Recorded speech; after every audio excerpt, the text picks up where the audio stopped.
terbatas kuasa-Mu Tuhan,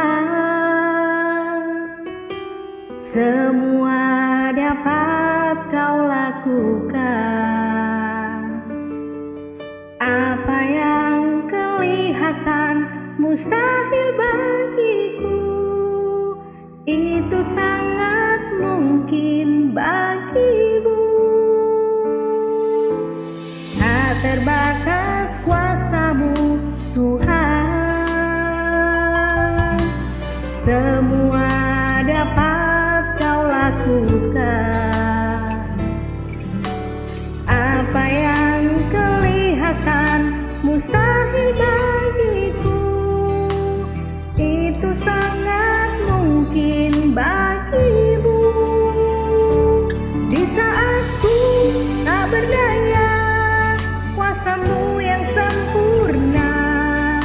Ketika ku percaya, mujizat itu nyata.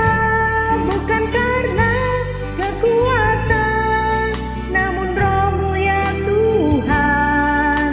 Ketika ku berdoa, mujizat itu nyata. Puji Tuhan, saudara-saudara yang saya kasihi dalam Tuhan, bertemu kembali dengan saya dalam khotbah online GPC Anugerah Bermazmur 21 Februari 2021. Sebelum kita mendengarkan firman Tuhan, mari bersama-sama kita menundukkan diri dan meminta hikmat, pengertian dari Tuhan, supaya kita boleh dipimpin untuk mengerti dalam mencerna dan memaknai firman-Nya. Tuhan menolong kita. Mari kita berdoa. Tuhan Yesus, terima kasih untuk hari ini. Kami percaya Engkau sudah memberkati kami, dan kami percaya Engkau sudah memimpin kami di dalam banyak perkara. Sehingga hari ini Tuhan kami ada, dan kami boleh bersama-sama belajar kembali firman-Mu. Oleh sebab itu berbicara dan berkata-katalah, sebab kami bukan cuma ingin mendengar, tapi kami ingin mengerti, menyimpan dalam hati, bertumbuh di dalamnya, dan berbuah bagi kemuliaan nama-Mu. Sehingga kami boleh menjadi berkat, dan orang lain akan menjadi berkat kepada yang lainnya. Tuhan, kuduskan kami dan sucikan kami dengan darah-Mu, urapi kami dengan kuasa-Mu. Kami siap menerima firman-Mu di dalam nama Yesus. Amin. Saudara-saudara, sangat menarik bahwa pada hari-hari ini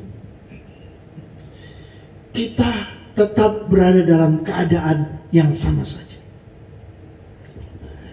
Berada di dalam situasi pandemi COVID-19 yang tidak pernah selesai, atau nanti pasti selesai. Sekarang belum selesai. Tetapi kondisi ini menyusahkan banyak orang, baik dalam pekerjaan dan lain sebagainya. Dan itu menarik. Mengapa bisa menarik? Karena justru seringkali melalui keadaan-keadaan yang sulit, keadaan-keadaan yang sukar, melalui hal-hal di mana kita membutuhkan pertolongan, disitulah mujizat Tuhan terjadi. Amin. Oleh sebab itu hari ini saya mau menyampaikan satu tema firman Tuhan, yakni bagaimana mengalami mujizat. Saudara-saudara, berita cukup viral di sosial media membuat banyak fans keluarga Anang dan Ashanty ikut prihatin. Karena SARS-CoV itu menyerang sejumlah anggota keluarga Ashanty. Namun yang lebih menyedihkan lagi adalah bahwa sejak tahun 2019 Ashanty memiliki penyakit autoimun. Penyakit autoimun adalah sebuah kondisi ketika sistem kekebalan tubuh seorang manusia menyerang tubuhnya sendiri. Jadi saudara-saudara, sistem kekebalan tubuh itu melihat sel tubuh yang sehat itu seperti organisme asing, bakteri atau virus. Maka sistem kekebalan tubuh akan melepaskan protein yang disebut autoantibody kepada siapa? Kepada sel-sel tubuh yang dianggap organisme asing tadi. Artinya, sistem kekebalan tubuh yang menjaga tubuh manusia, yang melindungi manusia dari virus, bakteri, dari organisme asing tadi, malah menyerang tubuhnya sendiri. Dan ini membuat orang menjadi semakin rentan terhadap infeksi. Saudara-saudara yang dikasihi Tuhan, bagaimana tanggapan Anda terhadap keadaan artis kita Ashanti? Apakah saudara sedih? Apakah saudara prihatin?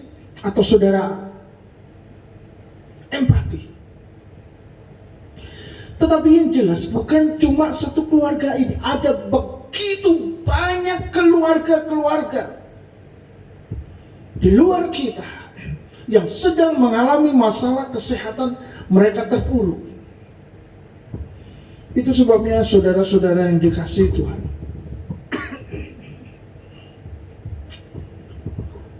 hari ini kita sedang bertanya-tanya, ada berapa banyak keluarga yang sedang diserang oleh sakit penyakit, yang sedang mengalami masalah kesehatan. Barusan saja saya juga batuk-batuk selama 2 minggu, dan itu membuat saya atau mendorong saya untuk swab antigen. Puji Tuhan, negatif. Tetapi berita kematian karena COVID atau berita lainnya, berita kematian karena kanker getah bening dan kematian yang tidak terdeteksi, itu terjadi justru dari orang-orang yang saya kenal, dari lingkungan yang saya kenal. Jadi saudara-saudari yang dikasihi Tuhan, kapankah persoalan penyakit dan kematian berlalu dan berakhir di dunia kita? Saya yakin hanya pada waktu Tuhan datang yang kedua kali, maka itu semua akan segera berakhir. Bahkan masih ada persoalan-persoalan lain seperti keringnya keuangan, keluarga, lalu apalagi sulitnya mencari damai, peperangan rohani yang nyata bagi beberapa orang. Mereka dirasuk iblis, mereka diserang oleh kekuatan-kekuatan jahat yang tidak mereka lihat. Ada lagi penyakit mental yang membuat keluarga menjadi terbebani. Saudara-saudara, beban-beban ini benar-benar sungguh sangat memberatkan. Lalu pertanyaannya, kita harus bagaimana menghadapinya? Alkitab mencatat tentang orang-orang sakit yang mengalami beban dan mengalami pertolongan Tuhan. Dan itu terjadi justru karena usaha orang-orang lain yang membawa mereka kepada Yesus. Saudara, sangat berbahagia kalau seseorang memiliki yang lain. Mungkin teman, sahabat yang dekat, mungkin keluarga, atau orang-orang yang akan bisa membantu mereka. Maka di dalam membuat beban berat menjadi lebih ringan, dibutuhkan bertolong-tolongan. Ini adalah prinsip Alkitab. Ada orang-orang sakit yang dibawa oleh orang-orang lain kepada Yesus dan mereka disembuhkan. Kalau tidak, mereka tidak bisa mengalami kesembuhan dan mengalami pertolongan itu. Di dalam Matius 15 ayat 30, kemudian orang banyak berbondong-bondong datang kepada Yesus membawa orang lumpuh, orang timpang, orang buta, orang bisu dan banyak lagi yang lain. Lalu meletakkan mereka pada kaki Yesus dan Ia menyembuhkan mereka semuanya. Ayat 31, maka tak takjublah orang banyak itu melihat orang bisu berkata-kata, orang timpang sembuh, orang lumpuh berjalan, orang buta melihat, dan mereka memuliakan Allah Israel. Mari kita cermati, mengapa Yesus menyembuhkan semua orang-orang yang sakit ini? Mengapa mereka semua mengalami mujizat Tuhan? Saudara-saudara, yang perlu kita ketahui adalah bahwa yang pertama, mereka semua sembuh karena Yesus menghendaki mereka semua sembuh. Itu yang terjadi. Tapi yang kedua, kita juga melihat bahwa ada antusias keyakinan dan pengharapan dari banyak orang untuk melihat Yesus melakukan mujizat. Jadi orang-orang banyak itu memiliki keyakinan kalau mereka datang kepada Yesus sebanyak apapun mereka akan mengalami mujizat. Ini antusias, semangat yang luar biasa untuk mengalami mujizat dari Tuhan. Dan yang ketiga, yang sebenarnya hampir sama maknanya, persatuan tubuh Kristus dengan visi yang sama untuk menghadirkan kuasa dan pekerjaan Allah terjadi di tengah-tengah mereka. Jadi saudara-saudara, ketika tubuh Kristus bersatu, mereka berkumpul bersama, berdoa bersama, satu visi untuk meminta kepada Tuhan. 2-3 orang berkumpul demi namaku, aku ada di tengah-tengah mereka. Kemarin kita belajar bahwa doa orang benarlah yang didengar Tuhan, bukan doa yang bertele-tele, doa yang panjang dengan rangkaian kalimat yang bagus. Tapi hari ini kita belajar bahwa ketika orang-orang percaya bersatu, mereka benar-benar berkomitmen berdoa dengan sungguh-sungguh, ya. Bukan berdoa yang sekarang berdoa, besok malas, lalu berdoa lagi, malas, dan tidak berdoa, lalu berdoa lagi.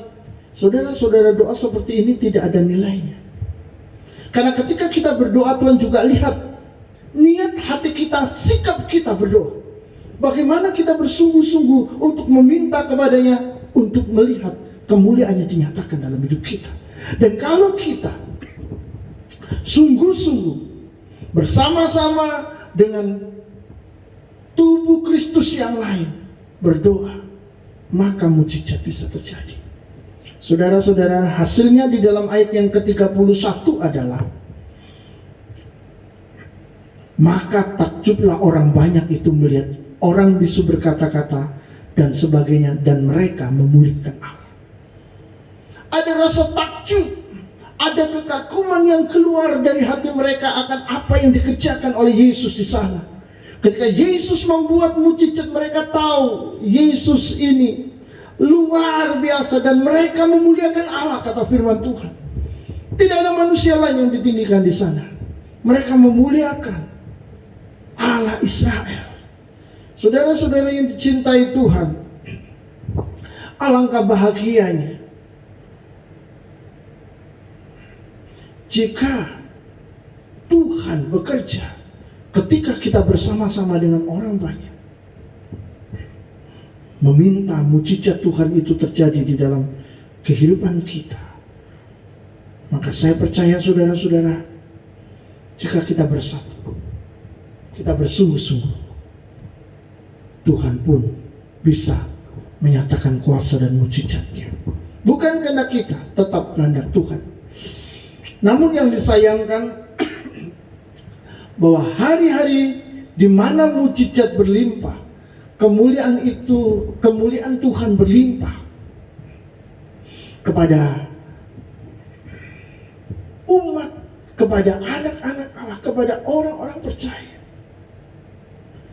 Rupanya kuasa Tuhan, kemuliaan Tuhan itu juga berpindah kepada para pelayan-pelayannya. Kemuliaan yang seharusnya milik sang Tuhan sekarang berpindah kepada para pelayan-pelayannya. Bukan tuannya yang ditinggikan, pelayannya yang ditinggikan. Saudara-saudara, para pelayan-pelayan Tuhan, para hamba-hamba Tuhan, atau jelasnya para pendeta, para pastor, justru menjadi idola. Dan semua orang-orang menjadi begitu fanatik, mengagungkan mereka, mengkultus individukan mereka. Tapi yang lebih mengerikan sebetulnya adalah ketika para pelayan itu yang tahu dengan sungguh-sungguh bahwa kuasa yang sedang bekerja di dalam diri mereka menyembuhkan orang sakit dan melakukan perbuatan-perbuatan besar itu bukan dari diri mereka tetapi bersumber dari Tuhan, malah mereka dengan senang hati menerima kemuliaan yang diberikan oleh orang-orang yang mengalami mujizat melalui doa-doa mereka. Saudara-saudara, ini sungguh mengerikan. Karena mereka bukan cuma senang menerima, bahkan mereka membanggakan diri seakan-akan mereka seperti Tuhan.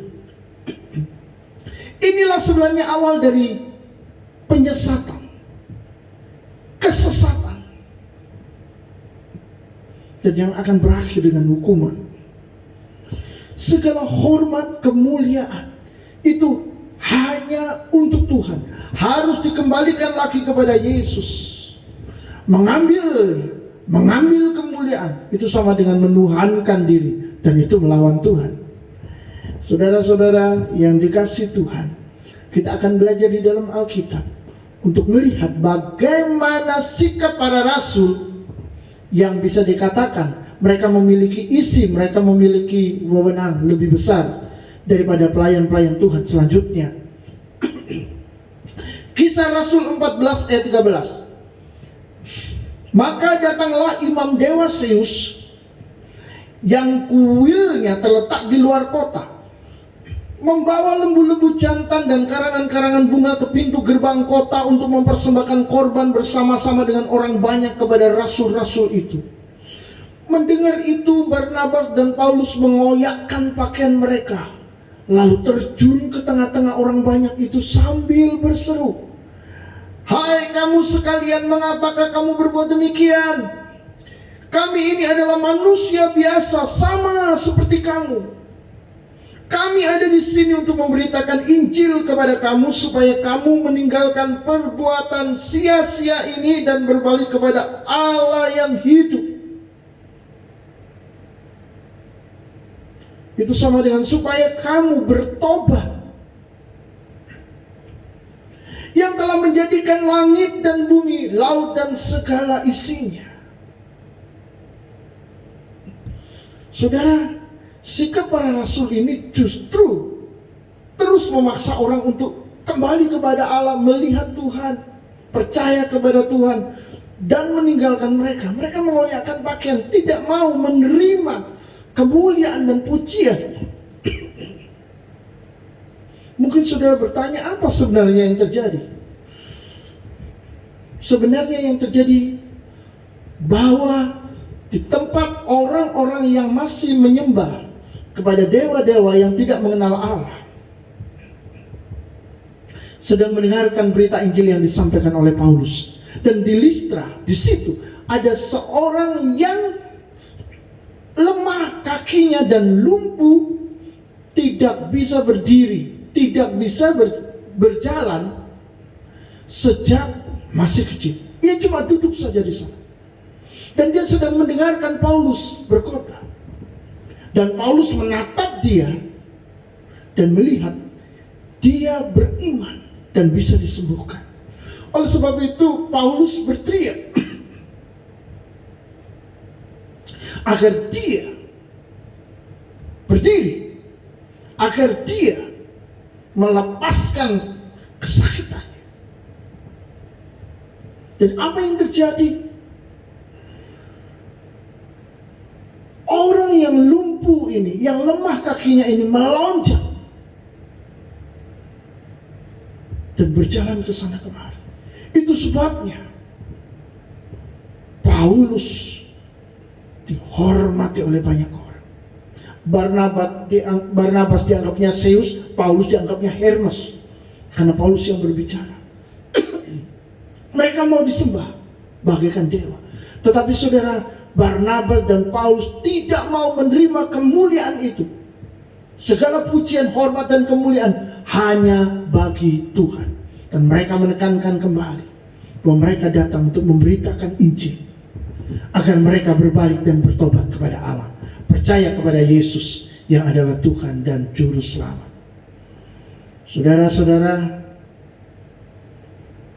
itu sebabnya mereka yang memiliki karunia-karunia adikodrati dan dipakai seperti Tuhan diserahkan kepada kelemahan-kelemahannya sebagai manusia biasa, supaya mereka juga tunduk kepada Tuhan.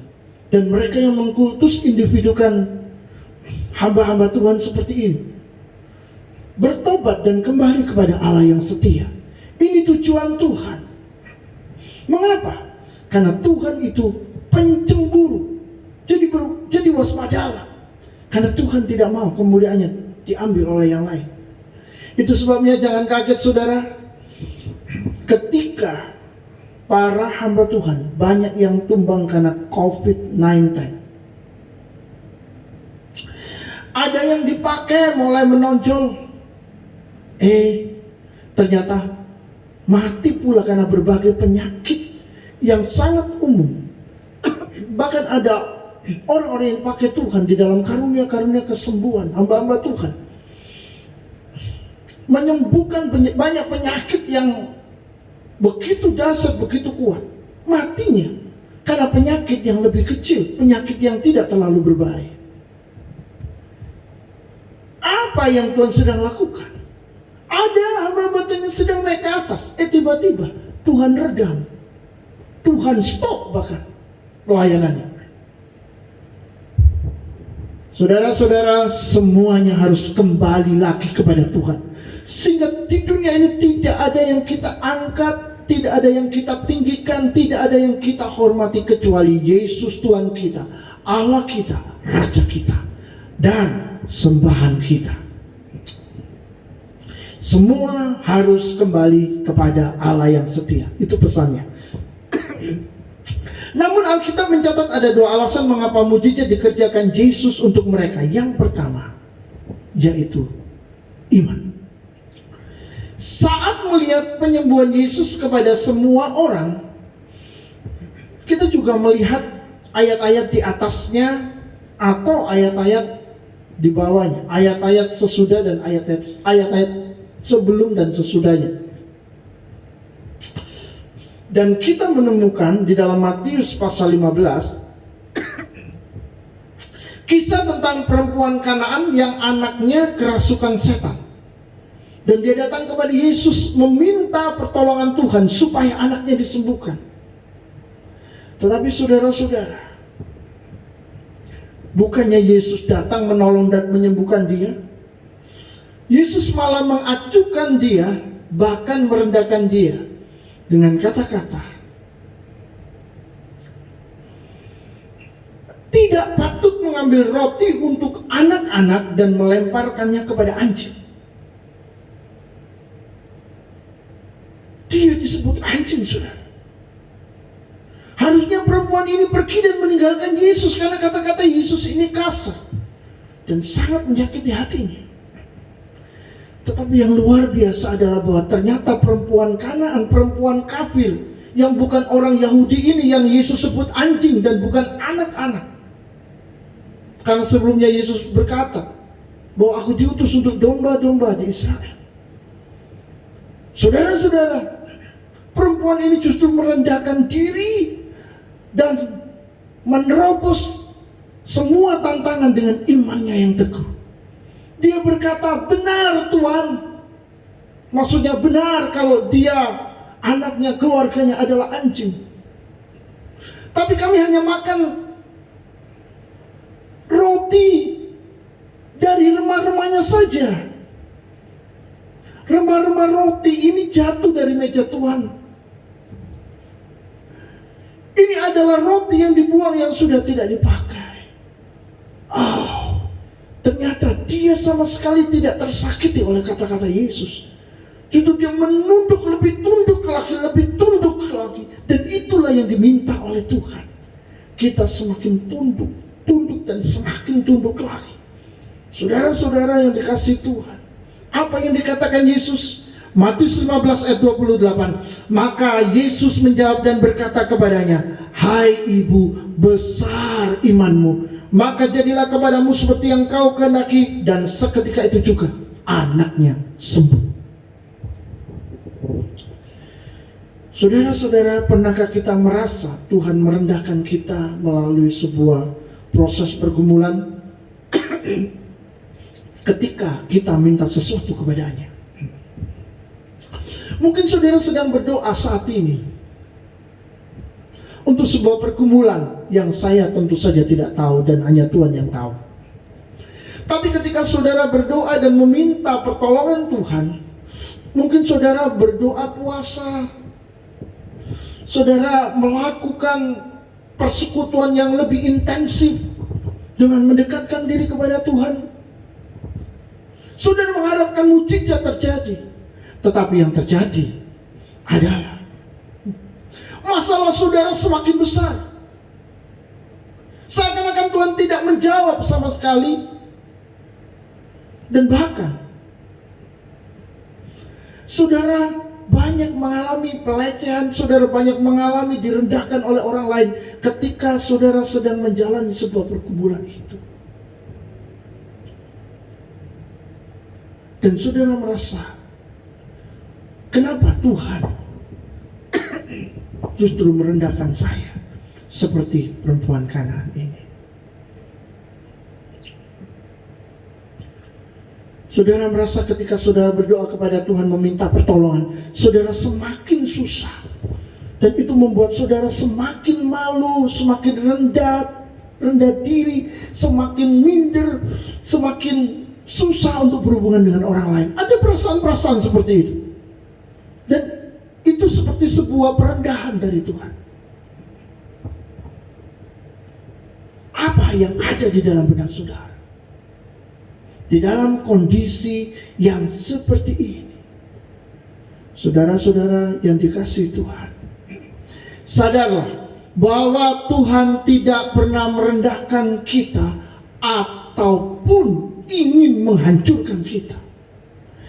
Tetapi yang Dia lakukan sebenarnya adalah untuk menguji dan melatih kita agar semakin percaya kepadanya. Tanpa bantingan, tanpa tempaan, kita tidak akan menjadi orang-orang percaya yang teguh dan kuat. Itu sebabnya Tuhan izinkan, Tuhan biarkan kita mengalami itu. Semakin berseru, semakin berdoa, dan semakin terpuruk. Apa yang sedang terjadi? Mengapa Tuhan biarkan begini? Hari ini sudah tidak ada uang, besok makanan yang tersisa di rumah semakin habis. Dan bahkan habis. Apa yang harus kita lakukan? Apa yang harus dikerjakan? Bagaimana cara menghadapinya? Saudara-saudara, teruslah percaya dan teruslah menyerah kepada Tuhan. Tuhan sedang menunggu penyerahan dirimu, supaya keluar dari mulut Tuhan, hai anakku, sungguh besar imanmu. Itu pujian dari Tuhan. Sama seperti perempuan Kanaan ini menerima pujian dari Tuhan. Saudara-saudara yang dikasihi Tuhan, Yesus melihat imanmu.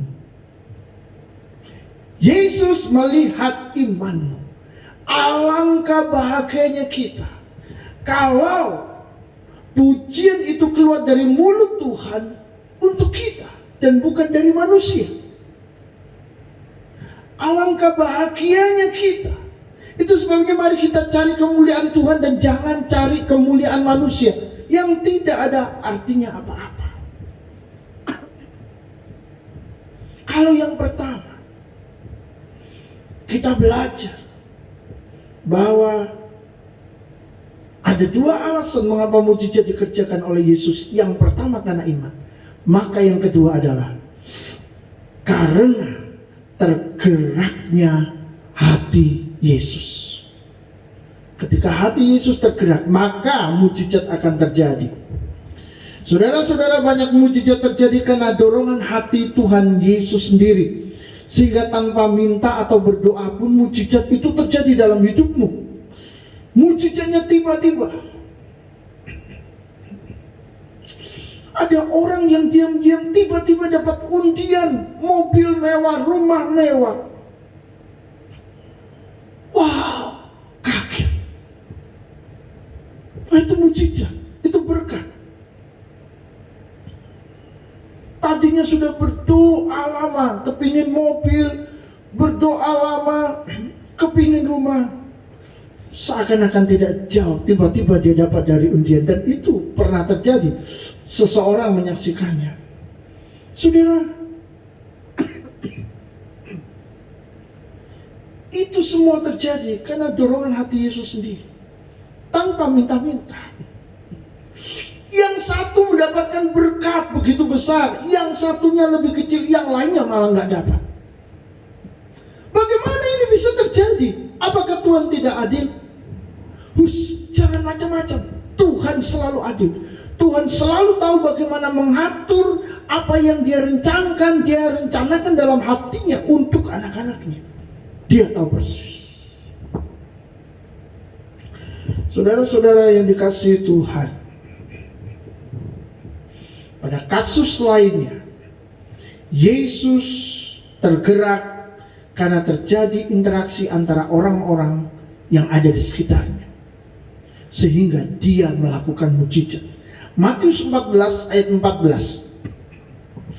Ketika Yesus mendarat, ia melihat orang banyak yang besar jumlahnya, maka tergeraklah hatinya oleh belas kasihan kepada mereka, dan ia menyembuhkan mereka yang sakit. Saudara-saudara, sebenarnya di dalam ayat ini, di dalam ayat sebelumnya, diceritakan Yesus mau mengasingkan diri. Tetapi orang-orang banyak ini terus mengikuti dia. Maka tergeraklah hatinya oleh belas kasihan. Apa yang dapat kita pelajari dari ayat ini? Sebenarnya, ketika kita melihat orang banyak itu terus mengikuti, itu menunjukkan adanya rasa lapar dan haus akan Yesus. Lapar dan haus akan kebenaran. Maka saudara, rasa lapar dan haus akan Yesus, akan kebenaran orang banyak ini, itulah yang membuat hati Yesus tergerak untuk menjamah mereka, untuk membuat mujizat. Dan itu adalah fakta daripada Alkitab sendiri. Tapi kita bisa lihat yang kedua, yang lain di dalam Matius 20 ayat 34.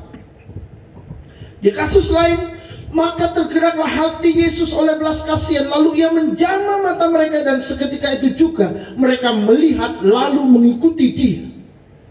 Saudara-saudara, dua orang buta di pinggir jalan, ketika mendengar Yesus sedang datang bersama dengan rombongan orang begitu banyak.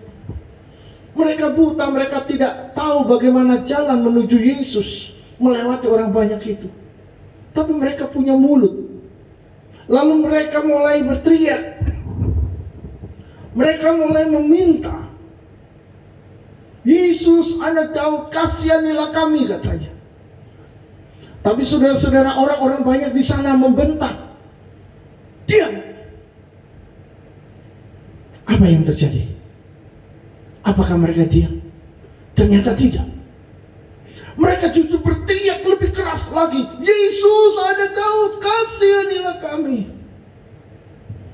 Dan saudara-saudara yang dikasihi Tuhan, hati Yesus tergerak oleh belas kasihan, dan Yesus menjamah mata mereka lalu menyembuhkan mereka.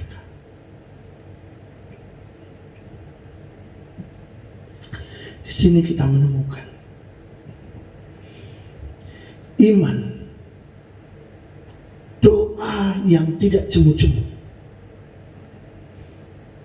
Dan tantangan iman dikalahkan. Menunjukkan adanya penyerahan diri yang sungguh-sungguh kepada Yesus.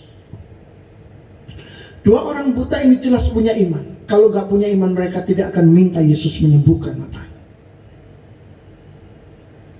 Dan yang kedua, dua orang buta ini benar-benar mengalahkan tantangan iman. Mengapa? Karena mereka disuruh diam, dan yang menyuruh diam adalah orang-orang banyak yang begitu kuat. Mereka bisa diusir dari sana. Tapi mereka tidak peduli. Mereka terus berteriak, meminta Yesus menolong mereka, mengasihani mereka. Dan itu juga sebenarnya menjadi sebuah simbol bahwa mereka berdoa tidak cemu-cemu. Meskipun berdoa ada tantangan, ada masalah semakin terpuruk, semakin berat, masih terus saja berdoa, masih terus saja meminta, masih terus memohon, masih terus berkata, Tuhan tolong saya. Dan ternyata itu menggerakkan hati Yesus untuk turun tangan. Kenapa? Karena adanya penyerahan diri yang sungguh-sungguh. Saudara-saudara, kadang Tuhan itu diam, bukan karena Dia tidak mendengar, tapi supaya kita semakin menyerah dan bersungguh-sungguh untuk lebih percaya kepadanya, untuk berani berperkara dengan. Saudara meminta, tidak dikasih, saudara tetap meminta, masih belum juga, tetap meminta lagi. Hati saudara semakin sungguh-sungguh, penyerahan saudara semakin total.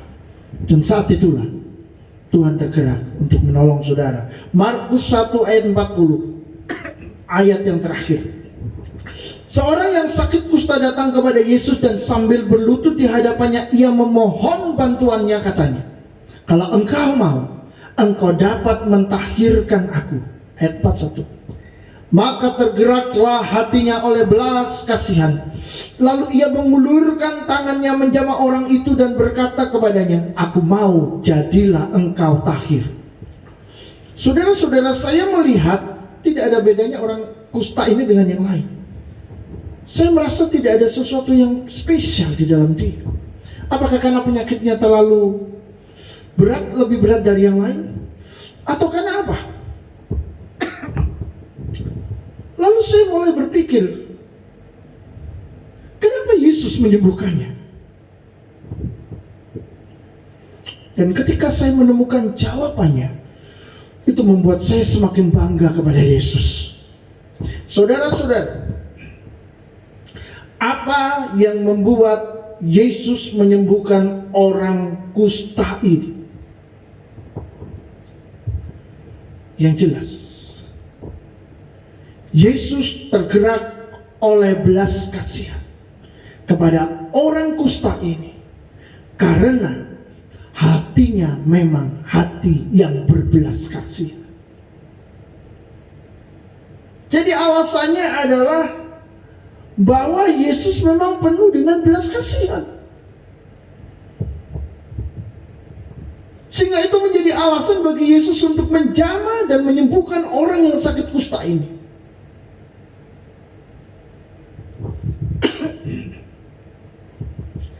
Percayalah kepada Tuhan. Apapun yang terjadi dalam hidup saudara, saudara mungkin sedang mengalami masalah-masalah, persoalan-persoalan, tantangan-tantangan hidup yang begitu sangat sulit dan sukar, dan saudara tidak tahu bagaimana keluar, bagaimana jalannya. Yakinlah, Yesus adalah pribadi yang penuh dengan belas kasihan. Yesus adalah Allah yang peduli. Yesus tidak akan pernah melihat saudara kesakitan, melihat saudara meronta, melihat saudara mengalami sesuatu yang berat, sambil memandang ke tempat lain. No, Yesus melihat saudara. Dia menatap saudara, tahu kesulitan saudara. Tunggu sampai belas kasihannya menggetarkan hatinya untuk tergerak menolong saudara. Maka waktu itulah mujizat terjadi. Jangan takut dan jangan khawatir. Tuhan ada bersama-sama dengan kita. Untuk yang terakhir, ada 4 hal penting yang perlu kita perhatikan. Yang pertama, mujizat terjadi karena kehendak Tuhan pribadi tanpa campur tangan manusia. Jadi saudara-saudara, kalau Tuhan sudah menghendaki semuanya sembuh, sembuh semuanya. Kalau Tuhan menghendaki separuh saja yang sembuh, ya separuh yang sembuh. Walaupun seorang yang diberikan karunia kesembuhan, dia mencoba berdoa dan menyembuhkan banyak orang. Kalau Tuhan tidak menghendaki terjadinya kesembuhan kepada semua orang, tapi hanya satu orang, maka dia akan kebingungan. Atau mungkin juga merasa malu. Kenapa biasanya ada banyak yang bisa disembuhkan melalui doa, mengapa sekarang cuma satu? Dengar, kesembuhan itu adalah kehendak Tuhan sendiri, bukan kehendak siapapun. Yang kedua, dalam melaksanakan pekerjaannya, Tuhan seringkali melibatkan anak-anaknya bukan tanpa tujuan. Jadi kalau Tuhan mengerjakan sesuatu itu pasti ada tujuannya. Maka saudara-saudara, kerinduan, kesungguhan, pengharapan, persatuan dalam visi bersama orang-orang percaya untuk menghadirkan karya-karya Tuhan dikerjakan oleh Tuhan agar namanya ditinggikan oleh seluruh bumi. Jadi ketika ada orang-orang yang sungguh rindu, sungguh-sungguh berpengharapan, lalu bersatu dengan visi bersama untuk meminta pekerjaan Allah hadir di muka bumi ini, maka Tuhan akan mengerjakan itu. Mengapa? Karena dia mau namanya ditinggikan di seluruh bumi. Oleh sebab itu saudara-saudara yang memiliki hati yang tergerak untuk berdoa bersama-sama, nggak usah harus banyak, 2, 3 atau banyak juga boleh. Mendoakan sesuatu yang sesuai dengan kehendak Tuhan, maka itu akan terjadi. Ada mujizat di sana. Yang ketiga, Yesus melihat iman kita saat dia mau melakukan pertunjukan mujizat. Membuat mujizat bagi Yesus itu gampang, saudara. Karena dia adalah Allah yang Maha Kuasa dan dia mampu mengerjakannya. Tapi dia mau melakukan mujizat itu pada saat anak-anaknya beriman. Anak-anaknya menatap tajam matanya dan berkata, Tuhan, aku percaya, Engkau bisa, aku percaya, Engkau mampu, aku percaya Engkau akan melakukan itu. Dan Tuhan mengerjakan itu. Sekali lagi, membuat mujizat adalah hal kecil bagi Tuhan. Tidak ada yang mustahil baginya. Tapi dia ingin ketika dia mengerjakannya, ada orang-orang beriman di sana yang mengharapkan itu terjadi. Amin. Dan apakah hari ini saudara adalah orang-orang yang ingin mujizat itu terjadi di dalam hidup saudara? Maka nantikanlah Tuhan akan mengerjakan sesuai dengan rencananya, sesuai dengan waktunya yang pas. Yang keempat, hati Yesus yang penuh belas kasihan, itulah yang menggerakkannya melakukan mujizat-mujizat tanpa membutuhkan permintaan kita. Artinya ketika dia melakukan mujizat, dia nggak harus menunggu ada orang berdoa. Saya kira itu akan sangat terlambat. Kalau ada seorang di dalam perjalanan akan mengalami kecelakaan yang mengakibatkan kematian, lalu Yesus menunggu, adakah dari keluarganya, dari teman sanak saudaranya berdoa untuk keselamatannya?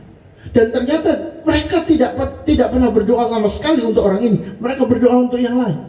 maka orang ini akan mati di jalan, saudara. Tetapi karena kehendaknya sendiri, karena belas kasihannya kepada orang yang sedang naik kendaraan di jalanan yang akan tertabrak ini, Yesus tergerak oleh hatinya sendiri. Dia akan tolong, dia akan tangkap, sehingga orang ini tidak mengalami kecelakaan. Dan itu tanpa permintaan doa dari siapapun. Tapi saudara-saudara, kita juga belajar dari Alkitab bahwa penyerahan diri secara total, doa yang tidak jemu-jemu, dan juga rasa haus dan lapar akan Yesus, dinyatakan Allah di dalam Alkitab sebagai suatu faktor yang menggerakkan hati Tuhan. Artinya, penyerahan diri yang total, yang sungguh-sungguh, doa yang tidak jemu-jemu, rasa lapar dan haus akan kebenaran, itu bisa membuat hati Tuhan tergerak untuk menyatakan kuasa dan kemuliaannya kepada orang ini. Jadi apakah hari ini saudara termasuk orang yang memiliki rasa lapar dan haus akan kebenaran, yang memiliki penyerahan diri yang sungguh-sungguh, dan yang berdoa terus-menerus, tidak jemu-jemu? Kalau saudara ingin mengalami mujizat Tuhan, saudara harus menyamakan sinyal saudara dengan Tuhan. Saudara harus bergabung. Seperti kalau saudara mau menggunakan wifi, maka saudara harus bergabung dulu. Tekan passwordnya, supaya saudara bisa masuk dan saudara bisa menggunakan fasilitas wifi. Demikian juga ketika kita ingin mengalami mujizat dan kuasa Tuhan terjadi dalam hidup kita, maka engkau harus menyelaraskan diri dengan Tuhan dulu. Lakukan kehendaknya, lakukan firman-Nya secara umum dulu, nanti tambah khusus, tambah banyak, tambah dalam. Hidup kita menyenangkan hati Tuhan, dan mujizat-mujizat itu akan terjadi secara normal, secara apa adanya. Bahkan kadang tidak perlu dicari-cari, itu terjadi dalam kehidupan kita. Maka saudara-saudara yang dikasihi Tuhan, biarlah hari ini kita menjadi pribadi-pribadi yang mengerti kehendak Tuhan. Bagaimana mengalami mujizat? Kita belajar bahwa mujizat itu bisa terjadi dengan tiba-tiba karena kehendak Tuhan. Tetapi mujizat bisa terjadi ketika kita datang meminta kepadanya dengan penyerahan diri, dengan rasa lapar dan haus akan Dia, dengan doa yang terus-menerus, yang tak jemu-jemu, yang dinaikkan oleh ketulusan hati, oleh cinta, oleh kasih kepada Tuhan. Maka saya percaya mujizat itu akan terjadi dalam hidup saudara, karena Tuhan menghendaki anak-anaknya mengalami damai sejahtera dan bukan mengalami kecelakaan. Tuhan memberkati. Amin.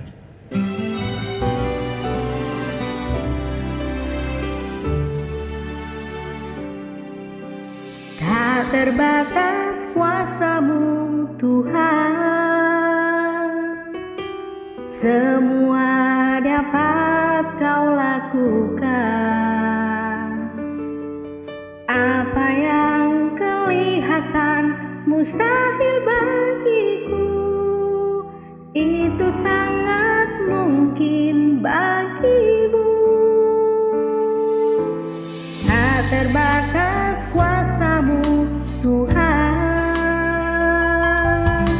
semua dapat Kau lakukan. Apa yang kelihatan mustahil bagiku, itu sangat mungkin bagimu.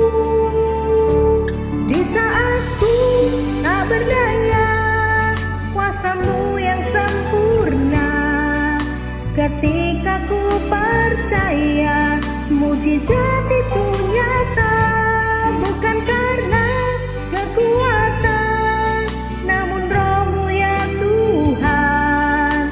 Ketika ku berdoa, mujizat itu